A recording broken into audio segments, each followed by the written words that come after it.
गुरुर्ब्रह्मा गुरुर्विष्णु गुरुदेव महेश्वर गुरु साक्षात परम ब्रह्म तस्मै श्री गुरुवे नमः।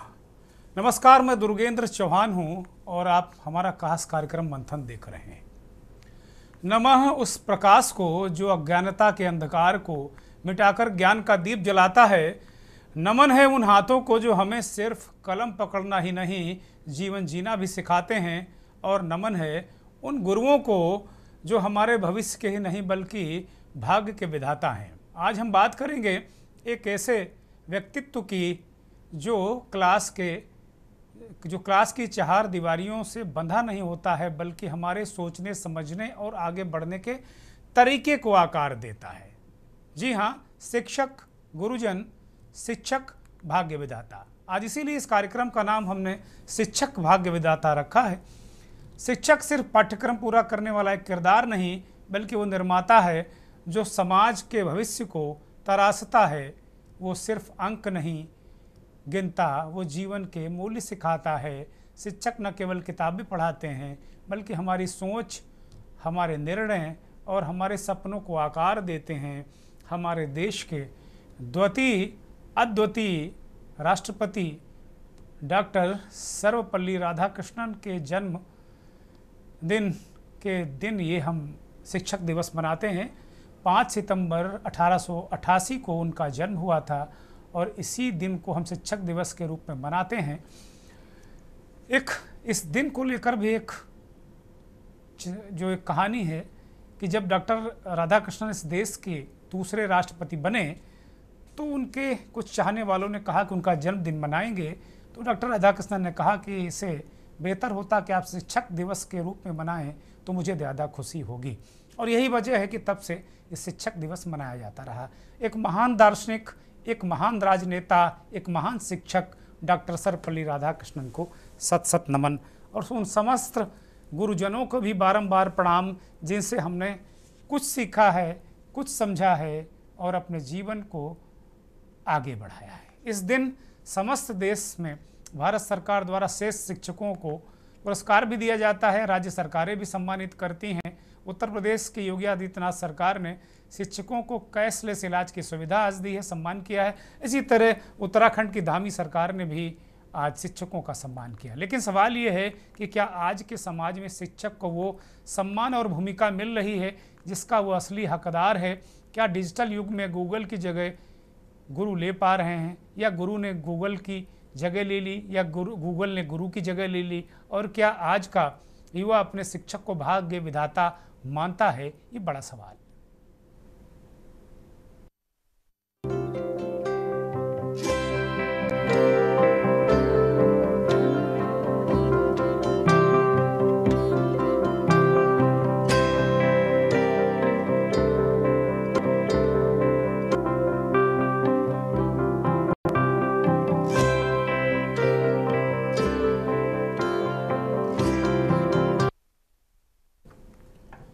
शिक्षक भाग्य विधाता ये खास कार्यक्रम आज शिक्षक दिवस के दिन हम कर रहे हैं। हमारे प्राइम टाइम शो मंथन का ये मुख्य कार्यक्रम है। बाबा साहेब भीमराव अंबेडकर ने कहा था कि शिक्षा उस शेरनी के दूध जैसा है जो पिएगा वो दहाड़ेगा।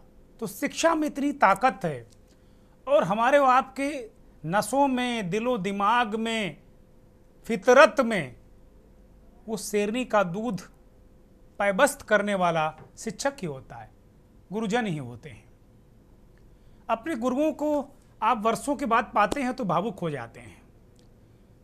डॉक्टर सर्वपल्ली राधाकृष्णन एक ऐसे महान शिक्षक, महान समाजशास्त्री, दार्शनिक, राजनेता थे जिन्होंने इस देश को एक नई दिशा दी। मनाया जाए, उनका जन्मदिन शिक्षक दिवस के रूप में मनाया जाए तो उन्हें बहुत खुशी, प्रसन्नता होगी क्योंकि वो एक शिक्षक थे। तो इस तरीके के कमिटमेंट आज आप किस खास तौर पर जिसे हम मास मीडिया कहते हैं, इसे कहते हैं mass medium, television, radio, digital mass media, वो खास मीडिया बनकर रह गया है। वो क्या इस तरीके की बातें करता है जिससे हमारे बच्चे कुछ सीख सकें? अगर किसी भी न्यूज़ रूम में, किसी भी क्लास में, आजकल के बच्चे जहाँ पढ़ते हैं, अगर आप 5 मिनट किसी से कह दो कि डॉक्टर सर्वपल्ली राधाकृष्णन के बारे में बोलें, मुझे नहीं लगता, बहुत कम लोग ऐसे होंगे जो डॉक्टर सर्वपल्ली राधाकृष्णन के बारे में बोल सकें। ये देश, और पहली बार 1962 में 5 सितंबर को ये मनाया गया था शिक्षक दिवस। आज के दिन जो छात्र हैं अपने शिक्षकों का सम्मान करते हैं और उनसे बहुत सारी चीज़ें सीखते हैं। आप कहीं भी किसी भी क्षेत्र में हों, लेकिन सबसे बड़ी बात यह है कि आप अपने गुरुओं का स्मरण करें। ये दिन इसी के लिए है। शिक्षक वो महान शख्स हैं जो एक रॉ हैंड बच्चे को, जो एक आटे की तरह होता, जैसी शक्ल दे दो वो ढल जाता है, उस बच्चे को शक्ल देते हैं शिक्षक। और शिक्षा, देश की सरकारें शिक्षक दिवस पर शिक्षकों को सम्मानित करती हैं, बहुत अच्छी बात है, बहुत अच्छी बात है। लेकिन शिक्षकों को क्या वो सम्मान हासिल है आज के दौर में? ये एक बड़ा सवाल है। लेकिन हम तो मानते हैं कि शिक्षक भाग्य विधाता है, और इसीलिए के न्यूज़ ये कार्यक्रम आज लेकर आया है, शिक्षक भाग्य विधाता। आज इस वक्त जब हम प्राइम टाइम डिबेट कर रहे हैं तो बहुत तमाम मुख्यधारा के मीडियम में आप देखेंगे कि नाना प्रकार की बहस चल रही होगी। उसमें किस नेता ने क्या कहा, लालू प्रसाद यादव ने गुजरातियों को क्या कह दिया, संभल में हिंदुओं की आबादी कम हो रही है, कहीं मुसलमानों की आबादी बढ़ी जा रही है। इस तरह के तमाम नाना प्रकार की आपको चर्चाएं, डिबेट मिलेंगी, जिनका मेरे हिसाब से समाज में बहुत सरोकार नहीं है। सरोकार शिक्षा एक ऐसी चीज़ है, जैसा कि अम्बेडकर जी ने कहा कि शिक्षा उस शेरनी का दूध है जो पिएगा वो दहाड़ेगा, तो यूं ही नहीं कह दिया था। शिक्षा से आप सब कुछ हासिल कर सकते हैं। और शिक्षा कौन देता है? शिक्षक। तो शिक्षक भाग्य विधाता है।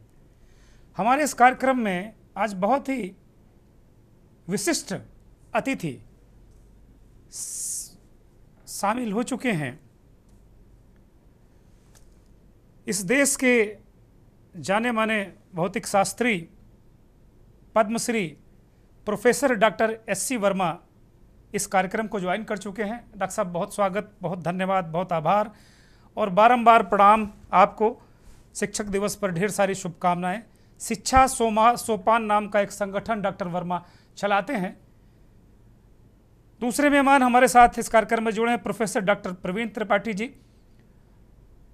जहां प्रोफेसर वर्मा ने एक लंबा अध्यापन कार्य किया है आईआईटी कानपुर में, वहां प्रोफेसर प्रवीण त्रिपाठी जी ने पढ़ाई भी की है और तमाम जगह पढ़ने के बाद आईआईएम अहमदाबाद में अध्यापन का कार्य भी वो करते रहे हैं। और देश में तमाम जगह उन्होंने तमाम बड़े बड़े जो सरकारी गैर सरकारी संगठनों में जो योजना बनाने के वो प्रमुख हिस्सा रहे हैं। प्रोफेसर त्रिपाठी, आपको भी बहुत बहुत शुभकामनाएं, बहुत प्रणाम, नमस्कार।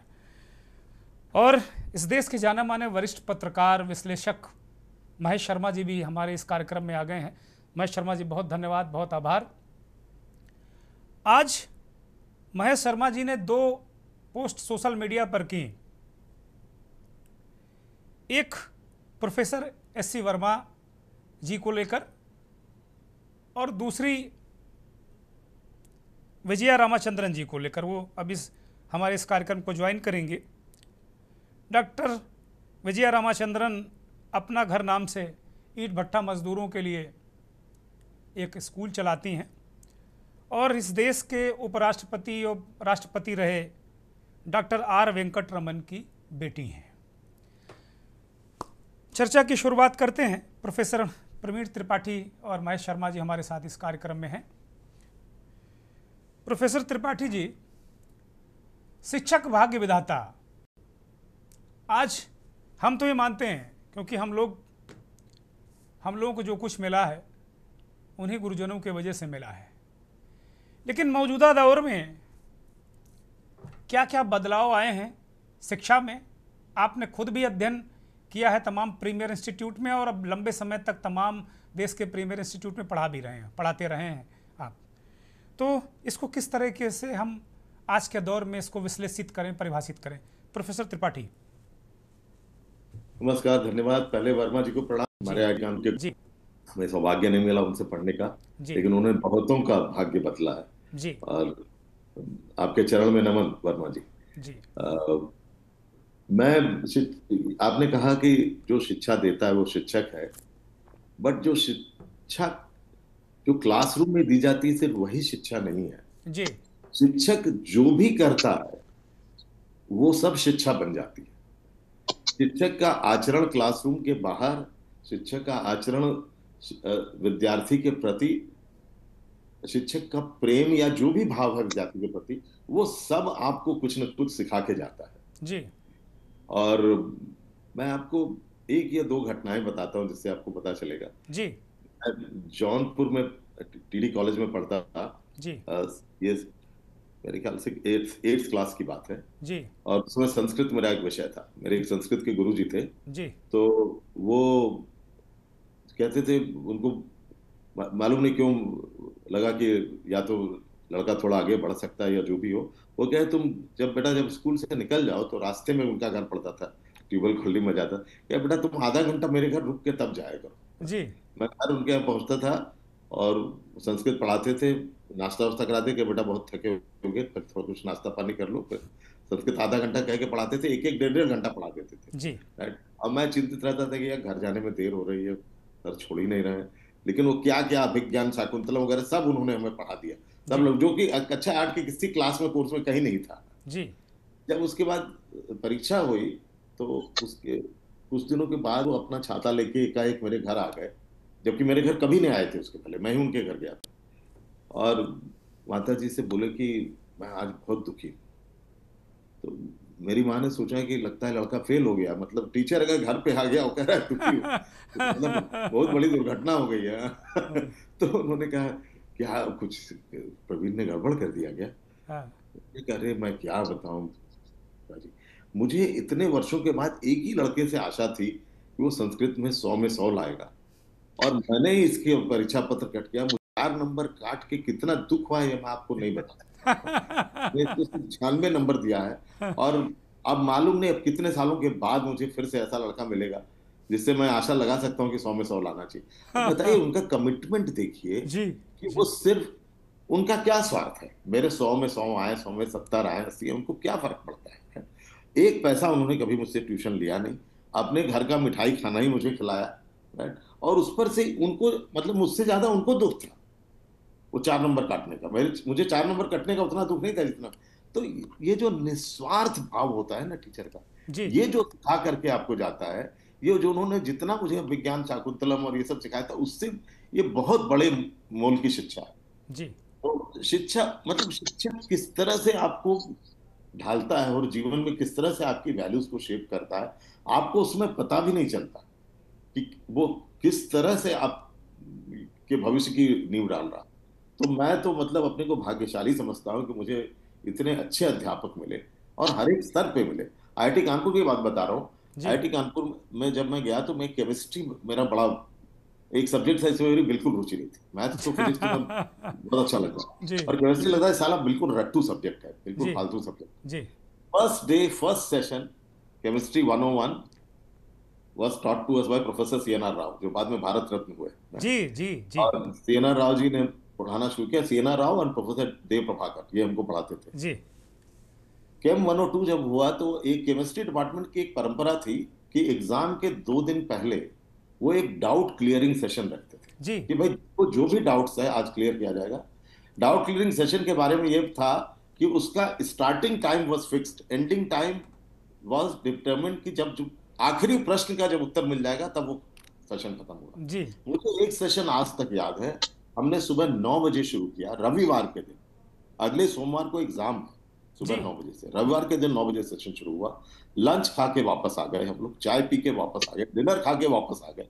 अच्छा, उसमें सिर्फ एक टीचर नहीं, जितने लेक्चरर्स थे, 2 लेक्चरर्स थे, और जितने ट्यूटर्स थे हमारे, ट्यूटोरियल्स होते थे, 8 ट्यूटर्स और 2 लेक्चरर्स, 10 के 10 पूरे समय बैठे रहे, सुबह 9 से लेके रात के 3 बजे वो डाउट क्लियरिंग सेशन खत्म हुआ। और मुझे आज तक याद है, जेनॉन हेक्सा फ्लोराइड के स्ट्रक्चर पे 1.5 घंटे डिस्कशन हुआ। क्या बात है, क्या बात है। और बच्चों ने प्रश्न पूछा और वो डिस्कशन हुआ 3 बजे से। अब बताइए, सुबह 9 बजे एग्जाम है, न तो बच्चे उठे क्लास से और न तो वो कोई ट्यूटर या वो लेक्चर उठा। अब ये ऐसा जो कमिटमेंट है ज्ञान देने के प्रति, मतलब आप जो भी क्लास में पढ़ा रहे हैं उससे ज्यादा आप ये जो आचरण कर रहे हैं ना, कि भाई निस्वार्थ मुझे सिर्फ आपको ज्ञान देना है, राइट?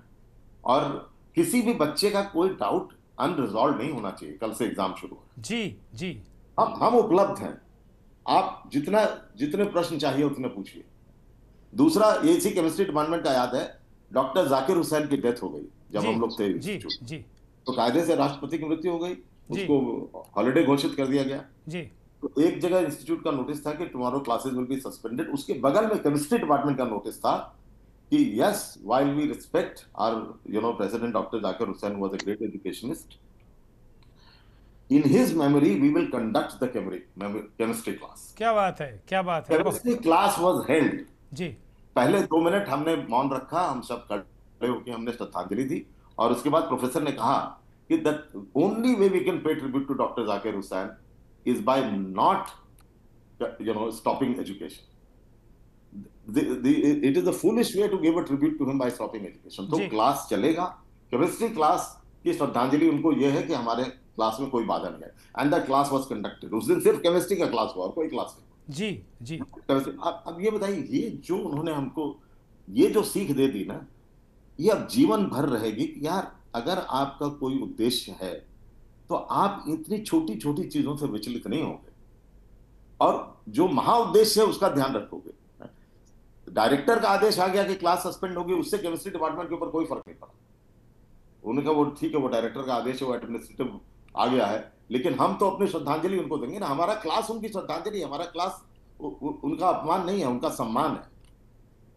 तो ये जो चीजें सिखाए ना हमारे शिक्षकों ने अपने शिक्षेतर व्यवहार से, वो हमारे पास जो वो अमोल धाती है, वो केमिस्ट्री के नॉलेज से 10 गुना ज्यादा बहुमूल्य। जी, बहुत बड़ी बात आपने कही, बहुत बड़ी बात है कि सही मायने में जाकिर हुसैन साहब एक एजुकेशनिस्ट थे। उनको सच्ची श्रद्धांजलि यही होगी कि बिल्कुल क्लास लगातार जारी रहे। अपने आप में ये बहुत महत्वपूर्ण बात प्रोफेसर प्रवीण त्रिपाठी ने कही। इस बीच हमारे साथ विजया दीदी भी जुड़ चुकी हैं। विजया रामाचंद्रन जी, दीदी बहुत स्वागत है आपका, बहुत शुभकामनाएं, बहुत धन्यवाद और आभार आपका कि आपने इस कार्यक्रम में आने की अनुमति मुझे दी। बहुत बहुत धन्यवाद। प्रोफेसर एस सी वर्मा साहब को हम शामिल करेंगे, और स्नेहिल पांडे भी हमारे साथ जुड़ गई हैं, राष्ट्रीय शिक्षक हैं, पुरस्कार विजेता हैं। बहुत स्वागत है स्नेहिल पांडे। प्रोफेसर हरीशचंद्र वर्मा साहब पद्मश्री हैं, और फिजिक्स के बारे में अभी महेश जी से मेरी चर्चा हो रही थी, तो उन्होंने कहा कि फिजिक्स को डॉक्टर वर्मा की क्लास उन्होंने कई बार अटेंड भी की है। मुझे ये सौभाग्य नहीं मिला है। आज शिक्षक दिवस के दिन मैं ये प्रण लेता हूँ कि कभी डॉक्टर वर्मा की क्लास अगर वो अनुमति देंगे तो मैं ज़रूर उसमें शामिल होना चाहूँगा। तो बहुत आभार के साथ में मैं मेरी हैसियत तो नहीं सवाल पूछने की, क्योंकि यहाँ इतनी विभूतियाँ हैं कि मैं सवाल टाइप की चीज़ तो मैं पूछ ही नहीं सकता, मैं अनुभव देख रहा हूँ। प्रोफेसर वर्मा, अभी प्रवीण जी ने आपको एक तो प्रणाम किया, उस दौरान आप नहीं थे। वो कह रहे हैं कि हमारे गुरुजन हैं, तो एक तो प्रणाम स्वीकार कर लें प्रवीण जी का। वो आईआईटी कानपुर के पूर्व छात्र हैं, तो आपको पता ही होगा। तो उन्होंने कहा कि हमारे गुरुजन हैं, उनको प्रणाम। तो उस दौरान आप नहीं थे, तो मेरा दायित्व बन जाता है कि उनका प्रणाम आप तक मैं पहुँचा दूँ। दूसरी बात, अभी बहुत महत्वपूर्ण बातें अभी कई संस्मरण प्रवीण त्रिपाठी जी ने रखे कि भाई किस तरीके से डेडिकेशन, शिक्षक की क्वालिटी है केवल क्लास में वो मतलब फार्मूले पढ़ाने उससे मतलब नहीं, वो एक उसके अतिरिक्त कैसा व्यवहार करते हैं वो पूरे जिंदगी भर याद रहता है। आपके दौर की शिक्षा और आप आज के दौर में भी आप शिक्षण कार्य कर रहे हैं, क्या बदलाव पाते हैं आप? जी, बदलाव बहुत बड़े बड़े हैं। जी। और प्रवीण जी की बातें सुन करके मुझे बहुत आनंद आ रहा था। और आईआईटी कानपुर का वो लेक्चर हॉल और वो सब कुछ जो है, 10-10 ट्यूटोरियल्स और सारे ट्यूटर्स बैठना, स्टूडेंट्स के साथ में बैठना।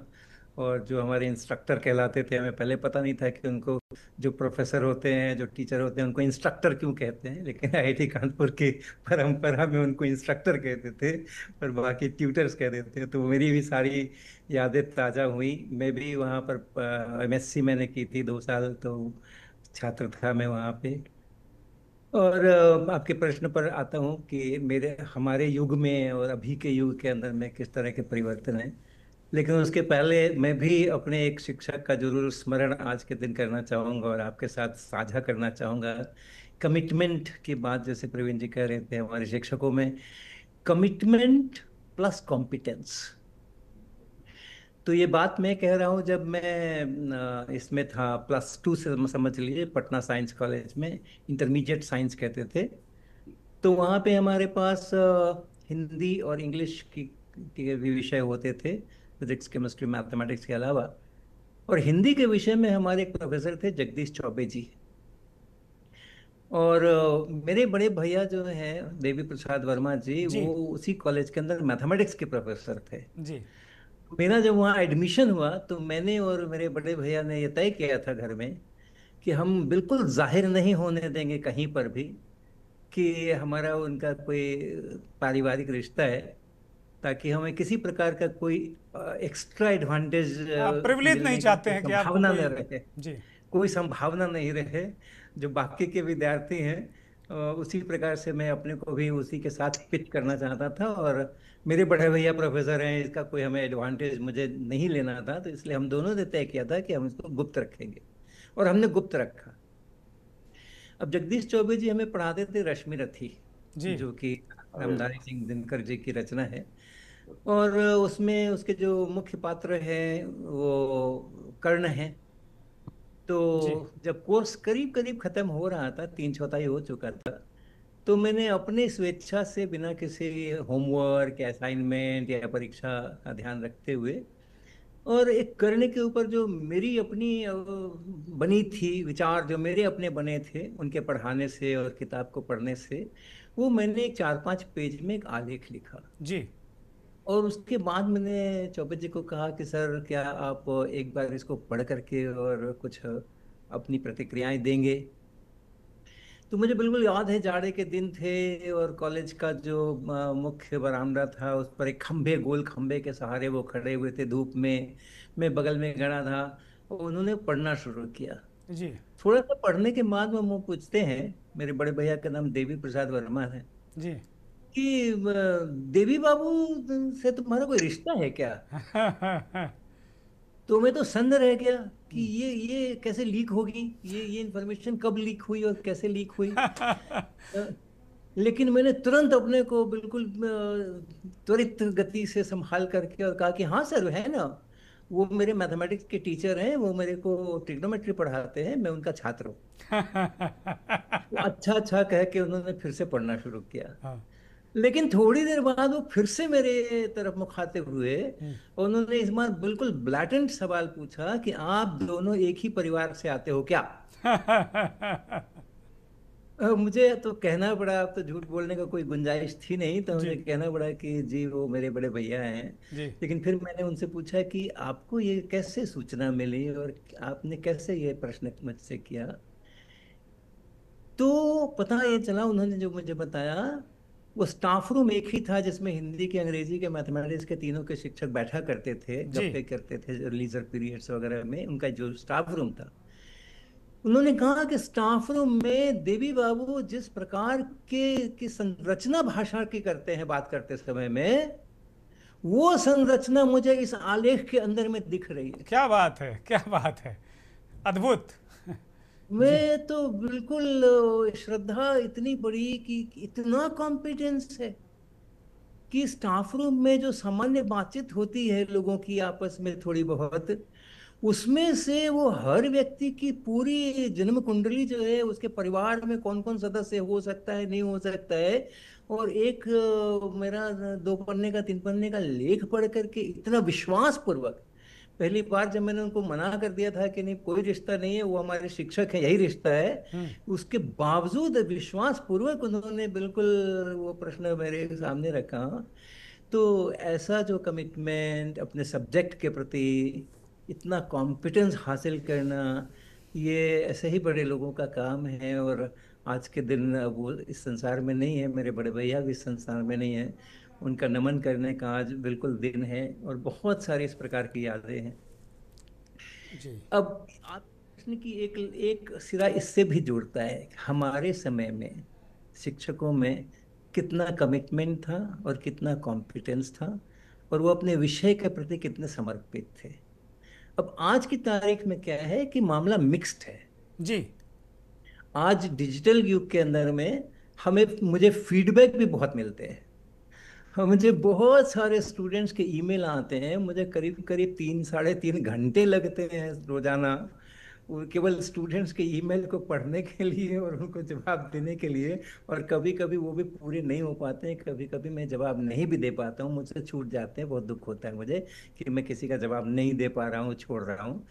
लेकिन वो होता है, क्योंकि रोजाना इतनी मेल आती हैं, बैकलॉग क्लियर करने का तो सवाल ही नहीं है। अगर बैकलॉग बन गया तो फिर वो बन ही जाता है।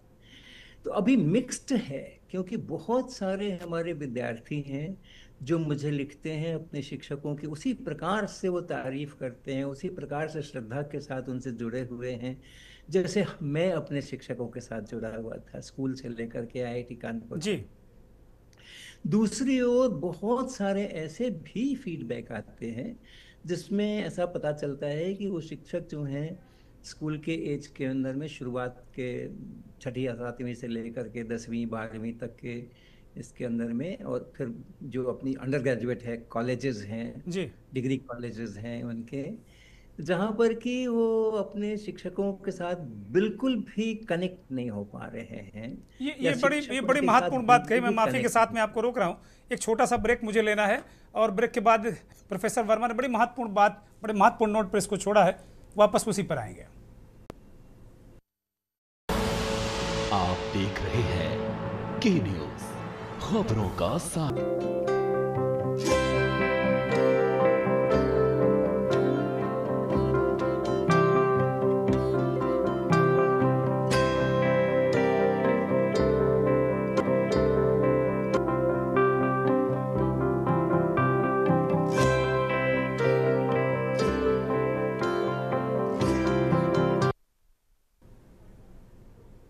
ब्रेक से वापस आ गए हैं। ये कार्यक्रम हमारे खास प्राइम टाइम शो मंथन में चल रहा है, शिक्षक भाग्य विधाता। आज शिक्षक दिवस है और इसी पर हम इस देश और दुनिया के महान विभूतियों के साथ में आपके सामने हैं। ब्रेक से पहले Padmashri professor S C Verma साहब कह रहे थे कि पहले का दौर अलग था, अब बदलाव आया, मिक्स वाली स्थिति है। प्रोफेसर वर्मा सर से मैं कहूँगा कि अपनी बात को वो पूरी करें। जी, तो अभी इसके सारी जब मैं इसकी व्याख्या करता हूँ और देखता हूँ और समझता हूँ चीज़ों को, तो ऐसा लगता है कि अभी जो हमारी नई पीढ़ी आ रही है शिक्षकों के, जी उन्होंने अपने, जब वो विद्यार्थी थे उस समय उनको वो लर्निंग का जो एक आनंद होना चाहिए, सीखने का, अपना विषय सीखने का जो एक खुशी होनी चाहिए, और उसके साथ मस्ती होनी चाहिए कि अरे वाह आज हमने ये सीखा, वो लर्निंग का जॉय उनको कहीं ना कहीं पे नहीं मिल रहा है। जी और मैं जब डिग्री कॉलेजेस में जाता हूँ, खास करके कानपुर यूनिवर्सिटी में बहुत सारे, कानपुर के अंदर में अपने पीजी कॉलेजेस हैं, यूजी कॉलेजेस हैं, तो उनमें जाता हूँ तो मैं देखता भी हूँ कि वातावरण ऐसा है ही नहीं जिसमें कि एक पढ़ने के प्रति उत्साह, पढ़ाने के प्रति उत्साह, और जैसे वो प्रवीण जी कह रहे थे रात के 3 बजे तक भी शिक्षक जो है लगे पड़े हैं, कुछ इस प्रकार की चीजें दिख नहीं रही वैसी हैं अपने स्थितियां नहीं कॉलेजेस दिखती के कहीं अंदर भी में। है। उन्हीं कॉलेजेस से पढ़ने के बाद, बीएड करने के बाद, या हायर इंस्टीट्यूशंस में जाने के बाद शिक्षक होकर के वापस बहाली होती है। अच्छी परीक्षाएं टीईटी वगैरह दे करके ही आते हैं सब लोग, लेकिन वो जो प्यार है अपने विषय के प्रति, वो डेवलप नहीं हो रहा है। और इस कारण से अब जो शिक्षक आ रहे हैं उनके लिए एक बड़ी चुनौती की बात है कि जो श्रद्धा हमारे 40-50 साल पहले के शिक्षकों ने अर्जित की थी अपने विद्यार्थियों से, ये उसको करने में बहुत पीछे रह रहे हैं। सर वजह क्या है, मूल वजह? बात बड़ी महत्वपूर्ण आपने कही सर। वजह की मूल मूल मूल हाँ, वजह क्या मानते वजह हैं? ही है, ये मूल वजह ही है कि हमारा जो कॉलेज का सिस्टम है, यूजी कॉलेजेस का, खास करके यूजी जी पीजी कॉलेजेस का, जी एमएससी बीएससी के कॉलेजेस का, बारिंग सम इंस्टीट्यूशंस जो हमारे नेशनल हायर स्टडीज के प्रतिष्ठित संस्थान हैं, और कुछ यूनिवर्सिटीज, कुछ कॉलेजेस को छोड़ दीजिए तो लगभग लगभग बहुत बड़ी संख्या में 70-80-90% संख्या के अंदर में हमारे जो कॉलेजेस हैं वो हमारे विद्यार्थियों को उस अपने विषय का ज्ञान थोड़ा बहुत दे पा रहे हैं, लेकिन उस विषय का आनंद नहीं दे पा रहे हैं। ये उस बड़ा विषय बड़ा का आनंद नहीं महत्वपूर्ण है। दे जी पा रहे हैं। देखो, ज्ञान देना अलग बात है, वो तो हम अपनी किताबों से पढ़ सकते हैं, डिजिटल युग के अंदर में कहीं से भी वो ज्ञान हम प्राप्त कर सकते हैं, लेकिन वो आनंद जो है उसके साथ का, वो अगर मेरे में नहीं आया है तो फिर मैं वो शिक्षक की महानता, वो भाग्य विधाता का पद मैं हासिल नहीं कर पाऊंगा। ये बड़ी बात है, ये बड़ी बात है। हमारे साथ नए जमाने की एक शिक्षिका स्नेहिल पांडे भी जुड़ी हुई हैं, राष्ट्रीय पुरस्कार विजेता हैं। और इस बीच कार्यक्रम में अनूप मिश्रा पूर्वा जुड़ चुके हैं, उत्तर प्रदेश पुलिस में आप उप निरीक्षक हैं, और बाल चौपाल नाम से इनका एक प्रोग्राम है, और वो लगातार ये और इनकी पत्नी दोनों उत्तर प्रदेश पुलिस में हैं, और ये लगातार काम करते रहते हैं। जहाँ कहीं इनको जब भी थोड़ा समय मिलता है तो ये दोनों लोग पढ़ाते रहते हैं बच्चों को, शिक्षा की रोशनी बांटते रहते हैं। बहुत बधाई अनूप जी, और बहुत बहुत शुभकामनाएं शिक्षक दिवस की आपको। मैं विजया दीदी के पास जाऊंगा, लेकिन उससे पहले चूंकि सर ने कह दिया कि वो जो आज के ज़माने के शिक्षक हैं उनको थोड़ा सा भाग्य विधाता कहलाने की चुनौती उनके सामने बड़ी हो गई है। स्नेहिल पांडे, इस चर्चा को आगे बढ़ाइए और बताइए, आप तो आज नए ज़माने की शिक्षिका हैं। पहले तो मैं आदरणीय एच.सी. वर्मा जी को प्रणाम यहाँ से निवेदित करती हूँ, और आप सभी जुड़े हुए लोगों को शिक्षक दिवस की स्नेहिल शुभकामनाएं प्रेषित करती हूँ। एंकर साहब आपको भी जी। मैं सुन रही थी बहुत ही गौर से, लेकिन लगा कि बहुत अच्छा सर बोल रहे हैं, और वही बोल रहे हैं जो उन्होंने देखा है, महसूस किया है। और एक बात है ना कि ना हम सफर ना किसी हमनशी से निकलेगा। राहत इंदौरी जी कहते हैं कि ना हम सफर ना किसी हमनशी से निकलेगा, हमारे पांव का कांटा है, हम ही से निकलेगा। वाह, क्या बात है, बहुत बेहतरीन। शुक्रिया। रिलेट करूंगी न्यू एजुकेशन, जो न्यू एजुकेटर्स जुड़ रहे हैं हमारे शिक्षा विभाग में। मैं बेसिक शिक्षा विभाग में परिषदीय विद्यालय में कार्यरत हूँ, तो हमारे पांव का कांटा हम ही को निकालना है। हमें पता है कि हमारा जॉय कहाँ कम हो रहा है, कहाँ हम स्ट्रेस को हावी होने दे रहे हैं, कहाँ वो हम इम्बैलेंस और इक्विलिब्रियम का डिफरेंस नहीं समझ पा रहे, कहाँ हम जॉब को सिर्फ जॉब की तरह ले रहे हैं। काश कि हम एक बार शिक्षक की पूरी कहते हैं ना सोल में अपने आप को उतार कर देखें। तो ये जो 3 बजे तक क्लासरूम चला, ये अभी भी चल सकता है। और मैं अपने अनुभव से बोलूंगी, बहुत दीगर बात है, कई बार ये लगता है कि आपने अपना ही अनुभव बता के बोस्टिंग करी, गाल बजाए, लेकिन नहीं, मैं बताऊंगी कि 3 महीने पहले लगभग म्यूचुअल ट्रांसफर के तहत मैं वो विद्यालय छोड़कर आई हूँ जहां मैं 10 वर्षों से कार्यरत थी। ये मेरे लिए थोड़ा सा एक बहुत डिटैच फैक्टर था, लेकिन जहां मैं नई आई हूँ वहां राष्ट्रीय आय एवं योग्यता परीक्षा की तैयारी कराना मैंने कक्षा 8 के छात्रों को शुरू किया, जिसमें रीजनिंग है, मैथ्स है, सोशल स्टडीज है, बहुत सारी चीजें। शॉर्ट में, नटशल में ये बताना चाहूंगी कि उन बच्चों ने अभी तक बाउंड्री पे चढ़े रहते थे, घूमते रहते थे। अमूमन गांव के स्कूलों में ऐसा होता है, जैसे ही खाना खाया दौड़ने चले गए, घूमने चले गए, थोड़ा सा कनेक्ट उनका क्लासरूम से कम था। लेकिन ये 3 बजे वाला जो सर बता रहे थे, उससे मैं अभिभूत हो रही थी, कनेक्ट फील कर रही थी कि जब मैंने उन्हें बताया कि आपको 1000 रुपए प्रति मंथ मिलेंगे, and you will get the 48,000 rupees till you 9th 10th 11th 12th, and this is somewhat greatest competition, ये नेशनल लेवल का कॉम्पिटिशन है। इसकी एक किताब आती है, बहुत सारे मैंने पब्लिकेशंस की बुक उन्हें बताई, और धीरे धीरे स्लाइटली इंटरेस्ट जब क्रिएट कराने का प्रयास किया, तो कैन यू बिलीव सर कि छोटा सा गांव है अजगैन, नवाबगंज के पास पड़ता है, एक्सेसिबल इंटरनेट नहीं है, स्मार्टफोन्स नहीं है, बच्चों के पापा मम्मी मजदूर हैं, मिस्त्री हैं, जुड़ाई का काम करते हैं। एंड मैं आपको स्क्रीनशॉट्स दिखा सकती हूँ, लाइव भी दिखा सकती हूँ। वो बच्चे 8 से 9 रात में, आज हमारा वही टाइम है जो उनका हिंड्रेंस क्रिएट हो रहा है, वो ऑनलाइन जुड़ते हैं और मुझसे एनएमएमएस की क्लासेस लेते हैं। और शिक्षक दिवस पे उन्होंने मुझे ग्रीटिंग में लिख कर दिया कि मैडम आपने मुझे सपने देखना सिखाया है, हम लोगों के अंदर एक जुनून पैदा किया। बहुत बहुत बधाई, बहुत ये शुभकामनाएं। भूमिका इसलिए बांध रही थी कि क्या नहीं संभव है, हमारे पांव का कांटा है, हम ही को तो निकालना है। क्या हम सिर्फ 10 to 2 या 7 to 3 जॉब के लिए हैं, या हम सर्वोत्कृष्ट पेशे से संबंध रखते हैं? शिक्षक को भाग्य विधाता आपने टाइटल दिया, हम सभी ने दिया। हम बस यही कहेंगे, एम्पैथी, स्ट्रॉन्ग कम्युनिकेशन, अपने से आगे बढ़ाने की प्रवृत्ति और सेल्फलेस डेडिकेशन अगर आपके अंदर है तो आप बिल्कुल आगे बढ़ा सकते हैं अपने कक्षा के बच्चों को। ये रीसेंट बच्चे मुझसे कैसे जुड़ गए, जिनके लिए ना मैंने कुछ किया, ना मैंने वहां से राष्ट्रीय पुरस्कार प्राप्त किया। लेकिन स्नेहिल पांडे की संख्या तो बहुत कम है ना, स्नेहिल पांडे जैसी शिक्षकों की संख्या बहुत कम है। मैं इंटरप्ट करूंगा, स्नेहिल पांडे मैं आपको इंटरप्ट कर रहा हूं, लेकिन अब कितने स्नेहिल पांडे हम लाए हैं, प्रॉब्लम ये हमारे सामने,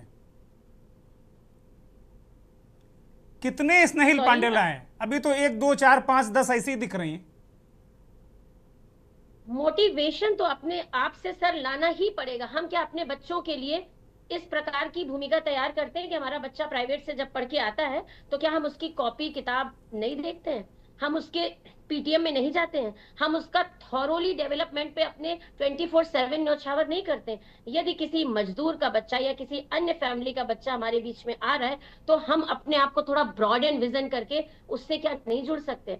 सर एक स्नेहिल पांडे नहीं, बहुत है हमारे प्रदेश में। आज ही राष्ट्रीय शिक्षक पुरस्कार की घोषणा हुई है, कार्यक्रम चल रहा था, मैं देख रही थी। ऐसे नगीने सर हर जगह हैं, बस जरूरत है थोड़ा सा उनसे प्रेरित होने की, अपनी इंट्यूशन को जगाने की, और उनसे बिना किसी जेलसी के, बिना किसी आयरनी एग्नी के उनको अपने आप में आत्मसात करने की। द फला is doing that kind of great work, so I should also follow कि वो क्या ऐसा कर रहा है कि उसकी क्लास में हुजूम है बच्चों का, या मेरे यहाँ एडमिशंस नामांकन क्यों बढ़ रहे हैं, या बच्चे एमडीएम के अलावा भी सस्टेनेबल अटेंडेंस की तरफ क्यों है। थोड़ा सा सर देखना पड़ेगा। ये बड़ी बात है, और इस बड़ी बात को मल्टीप्लाई करना होगा, अन्य जगह मल्टीप्लाई करना होगा, मल्टीप्लाई करना होगा। हम अभी और भी लोगों को सुनेंगे। We all are that candle, हम अपने अपने आप को इनलाइटन कर रहे हैं। ठीक है, जरूरत है थोड़ा सा और भी लोगों को प्रेरित करने। ठीक बात है। फ्रॉम माय साइड अभी स्नेहिल पांडे ने कहा कि वो वैसा काम कर रही हैं कि मजदूरों के बच्चे, गरीबों के बच्चे। ऐसे ही हमारी एक बहुत ही ऑनरेबल गेस्ट हमारे साथ जुड़ी हैं, विजया रामाचंद्रन जी। आपका अपने आप में एक बहुत बड़ी शख्सियत हैं, लेकिन आपके पिता इस देश के उपराष्ट्रपति और राष्ट्रपति भी रहे लंबे समय तक, और शायद वो कम ही लोग इतने इस देश में हुए हैं जो उपराष्ट्रपति और राष्ट्रपति दोनों के पदों को सुशोभित किया हो। और दीदी का आदरणीय वेंकटरमन जी से मतलब जो उनका एक औरा था, मुझे कोई बता रहा था कि एक बार दीदी राष्ट्रपति भवन गई तो उन्होंने कहा कि इतना बड़ा मकान क्यों है भाई, 2 कमरे में जब काम चल सकता है, इतना बड़ा मकान क्यों है। फिर बहुत ज़्यादा वो अपने काम में लगी रहीं। दीदी लगातार अपना घर और जो ईंट भट्ठा मजदूरों के बच्चों को वर्षों से पढ़ा रही हैं, और जो मेरे पास तमाम विजुअल्स आते रहते हैं, तमाम खबरें आती रहती हैं कि उन्होंने एक ऐसा एक क्लस्टर डेवलप कर दिया है कि इंजीनियर तमाम बच्चे बन गए, तमाम बच्चे राष्ट्रीय प्रतिस्पर्धा में दौड़ रहे हैं। जिन बच्चों के माता पिता ईंट भट्टों में काम करते थे, उनका कोई स्थायी पढ़ने लिखने की कोई व्यवस्था नहीं थी, दीदी ने उनकी किस्मत बदली है।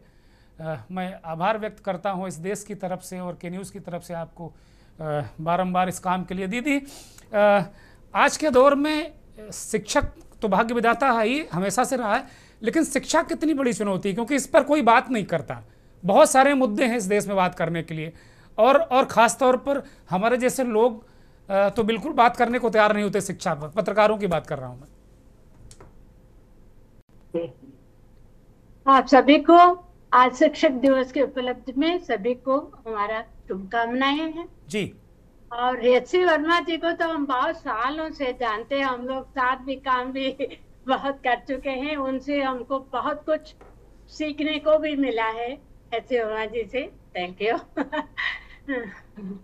और हम आपको क्या बताएंगे, बहुत दुर्भाग्य की बात है।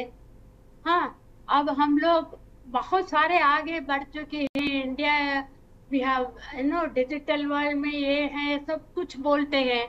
आज हमारे भट्ठों में, हम कानपुर में कम से कम 25 भट्ठों में हम लोग ईंट भट्ठों में काम करते हैं बच्चों के साथ।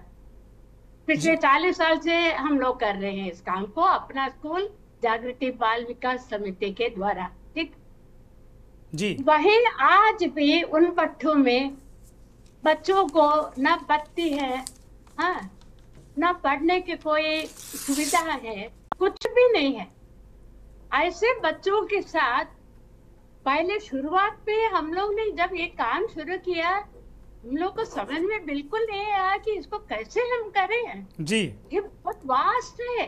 This is not a very simple problem to tackle.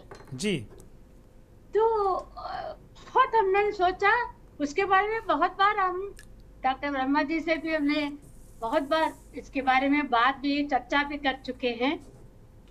तो फिर धीरे धीरे हम लोग हिम्मत जोड़ा है।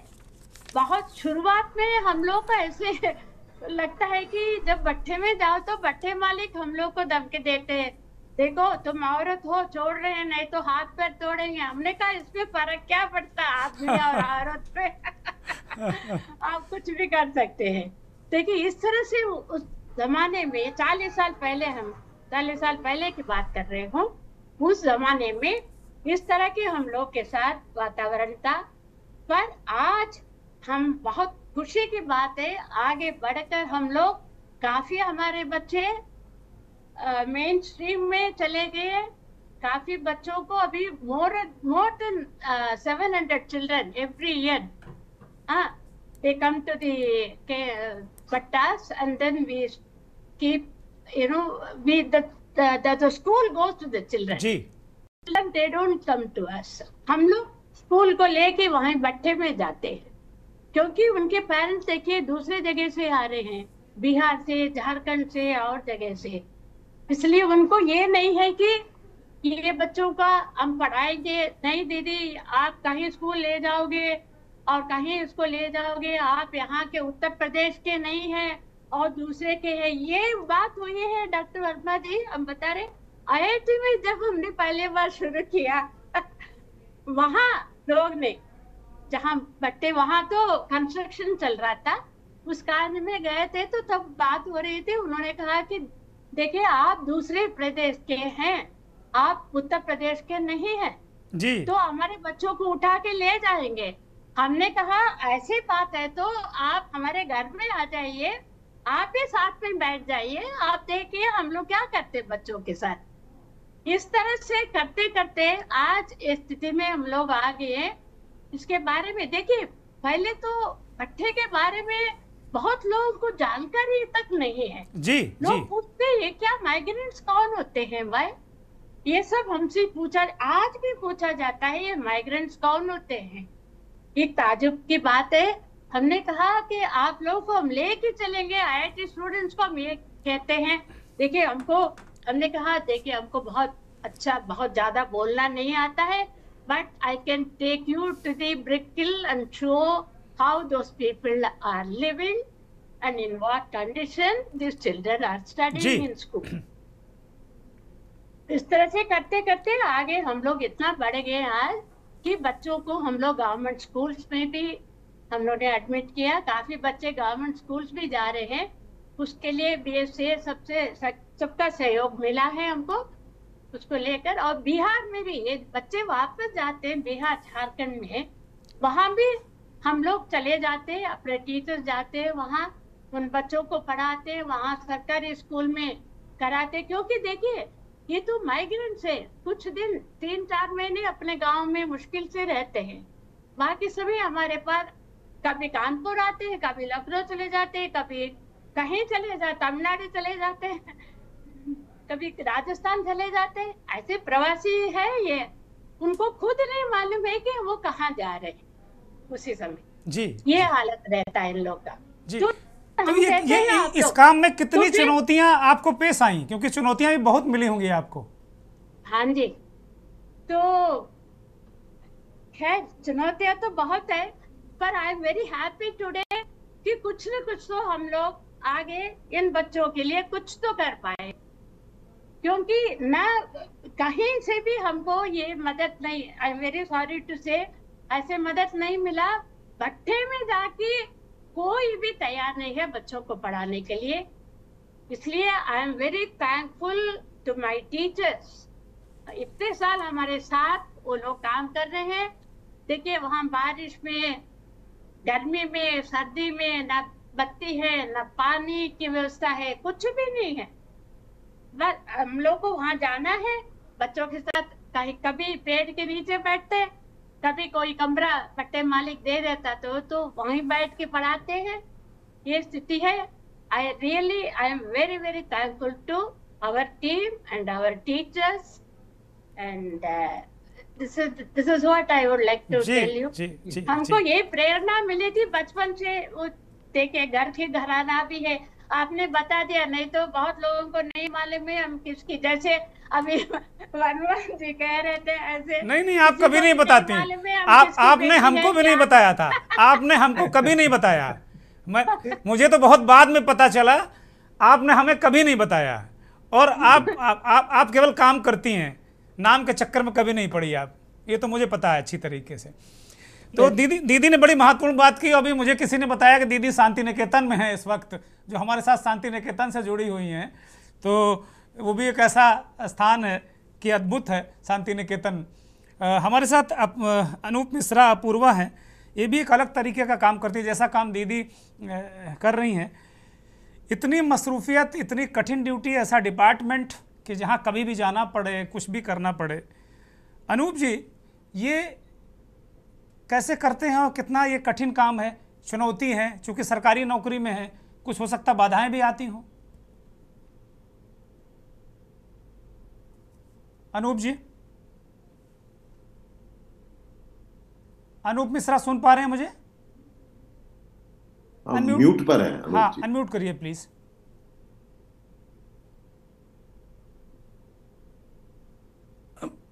आप सभी को शिक्षक दिवस की बहुत बहुत शुभकामनाएं जी। और निरंतर जब से मैं इस संगोष्ठी में जुड़ा हुआ हूं, जो आपके सम्मानित चैनल के माध्यम से है, और बहुत ही प्रमुख विषय आज का, बहुत ही ये मैं कहूँगा कि बहुत ही करंट मुद्दा है जिस पर बहुत कम चर्चा होती है। तो जैसे आपने मेरी चुनौतियों की बात करी, तो ऐसा कोई भी जीवन नहीं है किसी का, या कोई व्यक्ति नहीं जिसके जीवन में चुनौती ना आए जी। और सिर्फ मैं इतना कहकर अपनी बात शुरू करूंगा कि वो पथ क्या पथिक परीक्षा क्या, वो पथ क्या पथिक परीक्षा क्या जिस पथ पर बिखरे सूल ना हो, और नाविक की धैर्य परीक्षा क्या जब धाराएं प्रतिकूल ना हो। बहुत बढ़िया। तो वाह। जब से ये खाकी वर्दी का जो सेवा है करने का अवसर मिला, उस दौरान मेरी पहली पोस्टिंग उन्नाव में हुई जी। और ड्यूटी के बाद जब भी मैं किसी चौराहे पे या रेलवे स्टेशन पे जाया करता था, तो एक पुलिस वाला होने के दृष्टिकोण से मैं अपराध न होने पाए इस ओर ज्यादा मैं जागरूक रहता था। तो उन्नाव रेलवे स्टेशन के पास में मुझे कुछ ऐसे बच्चे मिले, ये ईयर है 1997 की बात है जी। तो कुछ ऐसे बच्चे मिले जो या तो वो कूड़ा बीनते थे या वो भीख मांगते थे जी। तो मुझे कहीं लगता था कि इनका आने वाला जो भविष्य है कहीं ना कहीं अपराध से जुड़ेगा, क्योंकि जब ये शिक्षित नहीं होंगे तो इन्हें कोई ना कोई अपराध की ओर जरूर मोड़ देगा जी। मैंने उनके अंदर कुछ शिक्षा की अलग जगाने का प्रयास किया, लेकिन उनके कंधों पर शायद स्कूल बैग की जिम्मेदारी जो होनी चाहिए या उनका जो शिक्षक माहौल होना चाहिए वो नहीं था। उनके पास रोजगारी सबसे बड़ी महत्वपूर्ण मुद्दा थी। तो ये दो चीज थी। धीरे धीरे जैसा अभी दीदी बता रही थी, विजया दीदी, कि प्रयास किए जाते हैं, छोटे छोटे प्रयास किए गए, बच्चों को समझाया गया, प्रेरित किया गया, और धीरे धीरे वो क्लास चालू हो गई। और मैं निरंतर शाम को जाता था, आधा घंटा 1 घंटा जितना भी समय मिलता था उन बच्चों को पढ़ाता था, क्योंकि ये क्लास चलती थी सड़क के किनारे एक पेड़ के नीचे जी, उन्नाव रेलवे स्टेशन के बहुत ही नजदीक जी। तो मैंने इसका नाम रखा था स्ट्रीट क्लास जी। स्ट्रीट पे चलने वाली कक्षा, ठीक ना, वहां पे कोई एयर कंडीशन क्लासरूम है, ना वहां कोई लैपटॉप है, ना कोई डिजिटल कोई सुविधा, लेकिन बस अलग थी कि बच्चों के अंदर ज्ञान का दीप जले, इन्हें अच्छे बुरे का ज्ञान बोध हो। सबसे पहले धीरे धीरे कारवां बढ़ता गया और 3 साल बाद प्रमोशन के बाद मैं सहारनपुर गया, वहां भी ऐसे ही किया। और लास्ट अपॉर्चुनिटी जो सबसे बड़ी मुझे मिली, जब मैं वापस अपने शहर लखनऊ आया, जहाँ पे गांव देवी खेड़ा में मैंने देखा कि देश की आज़ादी के बाद इतने दिनों के बाद भी वहाँ पर बच्चों की जो शैक्षिक स्थिति थी वो बहुत ही दयनीय थी। नियर अबाउट 70% बच्चे विद्यालय नहीं जा रहे थे। इसके पीछे रीजन बहुत सारे थे, लेकिन प्रयास किया और उनको अपनी क्लास से जोड़ा। ड्यूटी खत्म करने के बाद मैं 5:30 पौने 6 बजे मैं पहुंच जाता था, और शाम जब सूरज अस्त होता था, जब सूरज अस्त होने का समय होता था, तो वहां पर शिक्षा का सूरज एक नया उदय होता था, और उस शिक्षा के सूरज पर की रोशनी में मैं उन बच्चों को पढ़ाता था जी। धीरे धीरे बच्चे वो बढ़ते गए और अपने अपने कारवां की तरफ आगे बढ़ते गए। ऐसे बहुत सारे विषय हैं लोगों के। अभी वर्मा जी ने बहुत सारी अच्छी बातें कही, स्नेहिल जी ने अपना अनुभव बताया, विजय दीदी ने अपना अनुभव बताया।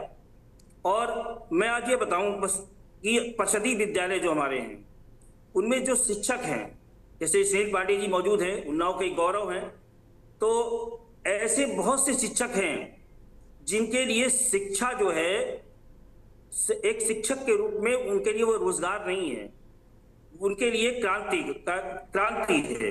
वो शिक्षा के जरिए से समाज में बदलाव लाना चाहते हैं। और वाकई एक गुरु की भूमिका जो होती है वो सिर्फ बच्चे को शिक्षित करने की नहीं होती है, उसको जीवन कैसे जिया जाए, जीवन की शैली कैसी होनी चाहिए, जीवन में हम आगे चलकर कैसे बहुत सारी समस्याओं का सामना करेंगे, कैसे हम राष्ट्र के भाग विधाता बनेंगे, इस पर सोचने का विषय है। आज जब मैं अपने इस पुलिस की सेवा में 27 साल मैंने पूरे किए हैं, और मैं देखता हूं कि बहुत सारे शिक्षित बच्चे मुझे मिलते हैं। मैं बहुत सारे स्कूलों में मोटिवेशन क्लास लेने जाता हूं, तो बहुत सारे शिक्षित बच्चे मिलते हैं, लेकिन मुझे एक कमी खलती है, और ये बहुत मेरे लिए चिंता है कि शिक्षित तो हो रहे हैं, डिजिटल युग है, डिजिटल रेवोल्यूशन हो रहा है, बहुत से बड़ी बड़ी बातें हो रही हैं, लेकिन एक चीजें पीछे होते जा रहे हैं। जैसे अभी वर्मा जी ने कहा था कि 40 साल पहले जो गुरुजनों का सम्मान था, गुरुजनों के प्रति एक श्रद्धा भाव था बच्चों के अंदर, छात्रों के अंदर, छात्राओं के अंदर, वो धीरे धीरे कहीं ना कहीं गुम होता जा रहा। दूसरी बात, अनुशासन। हम लोग पढ़ते थे तो हमारे अगर सर दिखाई दे गए तो कोई भी चू नहीं करता था, लेकिन आज स्थिति बदली हुई है। तो ये बहुत सोचनीय विषय है। तो हमें जीवन में सिर्फ शिक्षित नहीं होना है, हमें संस्कारवान भी होना है। शिक्षा ऐसी होनी चाहिए, गुरु ऐसा होना चाहिए जो हमें शिक्षित भी करे, शिक्षा की मुख्यधारा से भी हमें जोड़े, हमें आगे ले जाए, लेकिन कहीं ना कहीं हमारे अंतःकरण में, हमारी भावना में संस्कारों की जो बीज है वो भी पिरोए, ताकि आगे आने वाले समय में हम समाज के अच्छे नागरिक बने, हम राष्ट्र के भाग विधाता बने। तो वाकई जो आपका विषय है कि शिक्षक है भाग विधाता, तो मैं यहाँ कहना चाहूंगा कि मेरा मानना कुछ अलग है कि शिक्षक हैं युग निर्माता, शिक्षक युग का निर्माण करते हैं और बच्चे हैं भाग विधाता।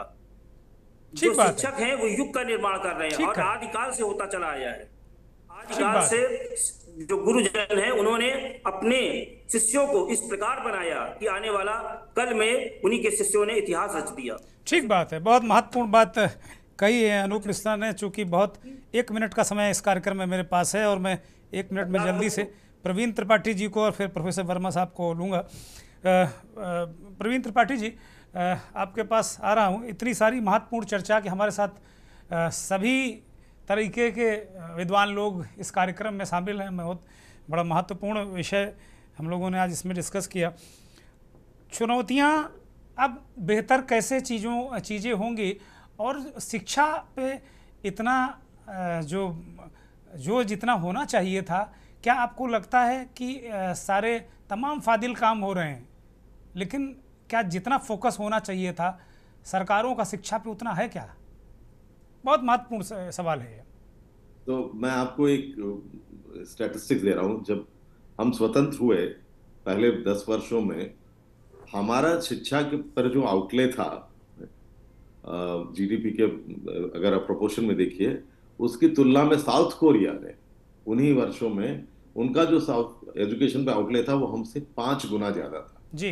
और आप देखिए साउथ कोरिया का जीडीपी ग्रोथ, उससे इसको जीडीपी ग्रोथ में कन्वर्ट होने में लगभग 15-20 साल लगते हैं, लेकिन उसके 10-15 साल के बाद आप साउथ कोरिया का पर कैपिटा इनकम ग्रोथ देखिए और इंडिया का पर कैपिटा इनकम ग्रोथ देखिए, इससे अच्छा इन्वेस्टमेंट भारत के भविष्य में और कुछ हो ही नहीं सकता। शिक्षा ही वो एक नींव का पत्थर है जिस पर पूरी, चाहे इकोनॉमिक इमारत हो चाहे सामाजिक हो, वो उस पर खड़ी होती है।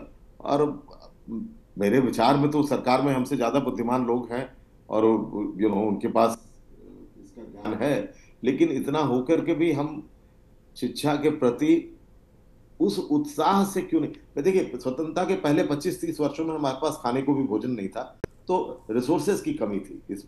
रिसोर्सेज कमी होने के बाद भी भारत ने इंडियन इंस्टीट्यूट ऑफ टेक्नोलॉजी में इन्वेस्ट किया। 1951 में पहला IIT आया, सिर्फ 4 वर्ष के बाद, स्वतंत्रता के बाद। अब सरकार के पास पैसों की कमी नहीं है, सिर्फ एक विजन की कमी। अगर वो दूरदृष्टि हो और शिक्षा में वो इन्वेस्ट करें, उसका हमें 10 गुना फायदा मिलने वाला। बहुत बड़ी बात है, बहुत बड़ी बात है, बहुत बड़ी बात है। वर्मा साहब, त्रिपाठी साहब ने बहुत मूल बात कह दी कि आप अगर एक बिजनेस मैन की दृष्टि से देखें, चलिए मान लीजिए कि हम GDP और ग्रोथ और 5 ट्रिलियन 10 ट्रिलियन की बात करते हैं, वो कह रहे हैं कि अगर इन्वेस्टमेंट कर दीजिए तो 10-15 सालों में तो वो आपकी GDP कहाँ से कहाँ पहुँच जाएगी। तो वो क्या सार्थक प्रयास होने चाहिए जो ये चीज़ें फलीभूत हो जाएं। प्रोफेसर वर्मा जी, वो तो सरकारी योजनाएं और सरकार की नीतियां जो हैं, वो तो मैं उसके बारे में ज़्यादा कुछ नहीं कहूँगा, लेकिन ये तो बहुत स्पष्ट है कि सरकार की जो अभी सरकार फैसिलिटीज दे रही हैं, क्या हम उसका भी पूरा पूरा उपयोग कर पा रहे हैं अपने विद्यालयों के अंदर में। तो जो शिक्षक दिवस है और शिक्षकों के पर आपका कार्यक्रम है, विद्यार्थियों से जो सीधा संबंध है वो शिक्षकों का ही होता है, नीति निर्धारकों का नहीं होता है। और इसलिए शिक्षकों में, जो मैंने पहले कहा कि उन्होंने अपने पढ़ाई के काल में आनंद नहीं उठाया शिक्षा का, अगर वो उनको आनंद नहीं मिलता है, देखो मेरे को भी जो भी मैं काम करता हूँ, चाहे वो गरीब बच्चों के लिए करता हूँ चाहे किसी के लिए भी जो भी करता हूँ, उसमें मुझे आनंद मिलता तभी तो करता हूँ ना, मैं क्यों कर रहा हूँ। तो वो उनको उस समय नहीं मिला था। तो एक बहुत बड़े स्केल पर अब उन शिक्षकों को हमें वो आनंद दिलाने की जरूरत है। बहुत बड़ी बात, बहुत शुक्रिया। बहुत स्तर के ऊपर teachers training, teachers orientation, teachers का पिकनिक करो, टीचर्स को यहाँ घुमाने के ले जाओ, अच्छी अच्छी जगहों पर, बड़े बड़े इंस्टीट्यूशंस के अंदर में लेके जाओ, उनको उसके विषय की जो महानता है, जो भी उनका विषय है, सोशल साइंस है या साइंस है या इंजीनियरिंग है, जो भी उसका विषय, उनका विषय है, उसकी जो महानता है उसके दर्शन कराओ। बहुत महत्वपूर्ण, बहुत बहुत शुक्रिया। आप चूँकि वक्त ओवरशूट कर गया है, बहुत बहुत धन्यवाद। Snehil Pandey, professor Praveen Tripathi, professor SC Verma साहब, विजय रामचंद्रन दीदी और अनूप मिश्रा, बहुत बहुत धन्यवाद, बहुत बहुत आभार। बड़ी बेहतरीन चर्चा आज शिक्षक दिवस पर की और बड़े बड़े 2 महत्वपूर्ण, तमाम लोगों ने अपने अपने इस कार्यक्रम में IIT IIM के शिक्षक, एक अपना स्कूल चलाने वाली इस देश के पूर्व राष्ट्रपति की बेटी जिन्होंने 40 साल से संघर्ष किया भट्टा मजदूरों को पढ़ाने लिखाने के लिए, एक उत्तर प्रदेश पुलिस के उपनिरीक्षक जो स्टेशन पे लावारिस बच्चों के साथ काम करते करते एक स्ट्रीट स्कूल चलाने लगे, और एक नए जमाने की शिक्षिका स्नेहिल पांडे, वो राष्ट्रीय पात्रता परीक्षा के लिए बच्चों को तैयार कर रही। तो एक अलग तरीके का आज ये मजमा था, ये माहौल था। उम्मीद है कि आपने भी एंजॉय किया होगा। लेकिन तो बड़ी महत्वपूर्ण बात, प्रोफेसर प्रवीण त्रिपाठी ने कहा कि आप तमाम बिजनेस में इन्वेस्ट करते हैं, शिक्षा में आप इन्वेस्ट कर दीजिए, 10 गुना रिटर्न है, 10 गुना रिटर्न है, आपकी GDP बढ़ जाएगी। उन्होंने साउथ कोरिया का उदाहरण दिया। और प्रोफेसर वर्मा कह रहे हैं कि जो कुछ इन्वेस्ट है उसका सही यूटिलाइजेशन हो जाए, क्योंकि नीति निर्धारक तो बच्चों से सीधे संपर्क में है नहीं, बच्चों से संपर्क है शिक्षकों का। शिक्षक जब खुद आनंद लेंगे तो बच्चों को आनंद दिलाएंगे। उस आनंद को बच्चे मिस करते हैं। मुझे लगता है ये आनंद आए तभी शिक्षक युग निर्माता और तभी ये बच्चे भाग्य विधाता। नमस्कार।